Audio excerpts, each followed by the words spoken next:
So I have taken it from multiple brands in the last couple of years, and I have noticed that the best dose that you can take Chasteberry is through a capsule, 400 megagrams 2 to 3 times per day. And with the Chasteberry, you do have to be a bit careful because it is very potent, and there are other herbs and other essential oils that you could use if you have problems with hormone imbalance. But this vitex herb is the most concentrated, the most strongest herb that you can take for female hormone imbalance. So here, for example, I am taking this brand as I got out of the hormonal birth control.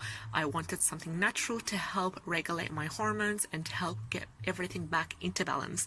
So I took Vitex 400 megagrams 2 to 3 times per day, and I took it for about 2 to 3 months. It has helped get things back into balance. It has also decreased the adenomyosis symptoms, and also for any of the ladies out there who are suffering from endometriosis, I highly advise you to give Vitex a try.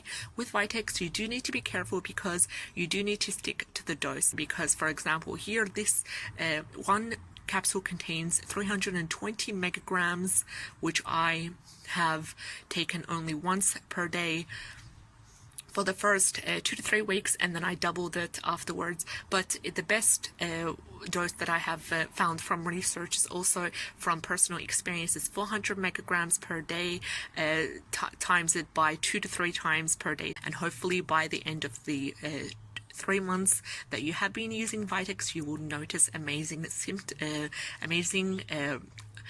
effects on your body and also on your skin, because not only Vitex does it play a role in balancing your hormones, it also helps to serve as a skin tonic. So it will help people who suffer from acne. So if you want to take it in a tincture form, especially to combat premenstrual symptoms, you can start off by taking 10 drops in tincture form and placing the 10 drops into the water, and take every morning in the second half of the cycle. That is if you want to take it for premenstrual syndrome. Also, it has helped with period pain. It has helped with many other conditions that the female hormone system suffers from. So I hope you found this video helpful. Absolutely amazing herb, but you do need to be quite careful with it. There are other herbs out there that help with balancing the hormone system, such as red raspberry leaf.